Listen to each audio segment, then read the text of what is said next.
Hello everybody and welcome back to my channel. My name is Kirsty and in today's video I'm going to be going through 5 common mistakes that I see a lot of beginners make when they're starting using coloured pencil. And these are just things that I've picked up on when people have sent me in their drawings and asked me how they can improve them. So I'm going to be talking through these mistakes, but even though I'm calling them mistakes, this is not a video of me trying to bash anybody that does these techniques. If you are doing these techniques and you like the way that your drawings look, then keep on doing them. There's no right or wrong answer when it comes to art. This video is just for people that don't like the results that they're getting and aren't sure why. So I'm going to be talking through the mistakes themselves and also how you can prevent them to make sure that your drawings are as realistic as possible. So if you think you might be making one of these mistakes, then keep on watching. Okay, so the first mistake is just simply not having a sharp enough pencil. So I see a lot of beginners do this, and so they just use a blunt pencil and try to create really smooth shading with it. So I'm just going to demonstrate using a blunt pencil and also a sharper pencil. So as you can see already, I'm using the blunt pencil, and as I'm trying to create a smooth layer of colour, you can see a lot of the white graininess from the paper showing through, and it's not good if you want to try and create smooth skin or something really soft where you don't want to see all that white graininess showing through. So that's why it's really important that you use a really sharp pencil, because a sharp pencil can get into all the little cracks and crevices of the paper and fill in all those white grainy bits so that you don't get as many. So I'm just using a really sharp pencil now, and as I'm colouring, I'm rotating the pencil every now and again to ensure that I'm maintaining that sharp point of the pencil, because that means that I won't have to go in as much and sharpen it with my sharpener, which saves the lead and means that you don't run down the pencils so quickly. So it does take longer when you're trying to use this method, because you're going to have to try and get into all the white grainy bits and fill them in and create soft shading. But if you're using coloured pencils, it's a slow medium and you will get much better results if you do it this way. Anyway, here is them both compared. You can see that the blunt version, there's a lot of white graininess showing through and it doesn't look as smooth, whereas with the sharper pencil, it's a lot smoother, and if you were to keep building up these layers, it would get smoother and smoother. Okay, so the second mistake is probably one that you haven't really thought about before, and that's just having too dark of a sketch before you go in with your coloured pencils. So when you go and do your outline sketch, it's really important that before you add the coloured pencil, that you erase it and lighten up that sketch. Otherwise, you'll see what I'm doing here is when I have a dark sketch. And as you can see, when I add the coloured pencil, you can still see that line that you drew underneath, and it just muddies up the colour, and it doesn't look very good if you can just see all your sketch lines showing through.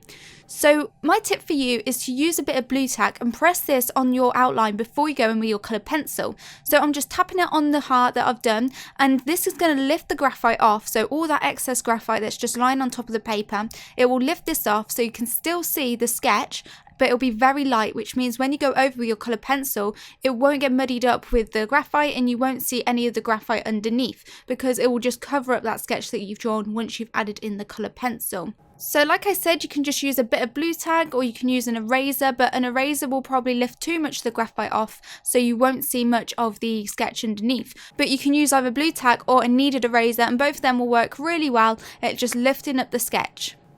So now I'm just going in with that coloured pencil and just shading it over that heart, and you can see there's none of the graphite showing through, which is what I do before I go in with coloured pencil on any sketch I'm doing. I'll always lighten it up as much as possible. Okay, so my tip number 3 is when you're using messy strokes. So what I mean by messy strokes is when you're doing this just back and forth motion. You're not using circular motions, you're just using lines. And this isn't the best thing that you can do, because it means that you can see a lot of lines underneath. So if you're trying to create really smooth shading, chances are if you're doing this messy back and forth motion, that you're not only going to get stop and start points, but you'll be using different pressures on the pencil, so some of the lines will show up more than others. So it will look very streaky and it won't look smooth and realistic. And also when you're adding another colour on top of it, because you've got these harsh lines and then some lighter lines, the colour that you put on top of it won't create this even coverage, so it will look very muddy and messy. So what I advise that you do instead to create really smooth shading is use really circular motions and make sure that your pencil is sharp, like I said in my point number 1. So if you've got a sharp pencil and you're using circular motions and just keep overlapping them with these circles, then it's just going to be very smooth and you won't have any stop and start points. So I'm just shading here, and you will have to spend a bit more time to create really soft shading. But if you are committed to using coloured pencils, then it's a really good thing to practice because it will make your drawings so much better. Also, if you don't just want to do one layer, make sure that you don't put a lot of pressure onto the pencil, otherwise this means that you'll burnish it too early, and that means that you won't be able to apply many layers on top. Which leads me into my point number 4, which is burnishing too early. So what burnishing is when you put a lot of pressure onto the coloured pencil, which means that you flatten out the tooth of the paper. And if you flatten out the tooth of the paper, then that means it's really hard to add additional layers on top. So as you can see, I'm applying a Caran d'Ache Luminance coloured pencil, which is wax based, and so it's really soft, so I applied a lot of pressure and got an even coverage, which is fine if you just want to do one colour. The problem is if you want to layer multiple colours on top of it and blend them together to create a smooth transition of colour. So I'm now adding some red over the top of that blue, and it's come off really nicely. You know, it's got a good payoff of colour, but the problem is that when I add the blue on top of it now to try and blend them together, it just looks muddy, and it's not very easy to blend them together to get a smooth finish because there's so much pigment onto the paper already that it just starts to scrape it off as you try and blend it, and it just doesn't look very good. And it's very muddy, and it's so hard to control it if you apply a lot of pressure when you burnish it at the start. So what I advise to do instead is use very light layers and use multiple layers to build up your coverage. So I'm applying the blue again, but instead of applying it with a lot of pressure, I'm using a lot lighter pressure, and I'm just doing it in the circular motions. And it doesn't matter that there's that graininess there now because I'm adding multiple layers, which means that as I add more and more layers, I can apply more pressure because I'm coming to the final layers. It's okay to burnish, which is what I do a lot of the time when I'm doing my coloured pencil pieces, but the problem is burnishing too early, because if you burnish early you can't apply more layers, whereas if you burnish on your final layers then you will get a very nice smooth transition of colour, but you will have more control over it, and you'll have more control by doing multiple layers, and it will also give you a richer colour as well. So now you can see that I'm applying a layer of the red colour, and I'm not using much pressure at all. I'm just using the tiniest bit of pressure to make that colour come off because it's still a very early layer, and I will be adding a couple more on top. So I'm just going to add that, and I'm applying more of the red on the right hand side, and then I'm going less and less with the pressure as I get towards the middle, so that I have a nice gradient from the blue, and then when I add the blue on top of it again, it will create a nice purpley colour. And again, like my other points, this means that you're going to have to take longer to try and do this method, which is what all of my points have in common really.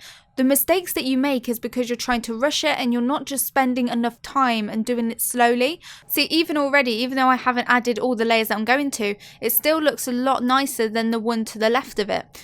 So now I'm going in with a layer of blue on top of it, and I'm adding a lot more pressure this time. So I'm really burnishing into the paper. But again, if you want to do even more layers than this, just apply lighter layers and then build up the pressure as you go onto your final layers.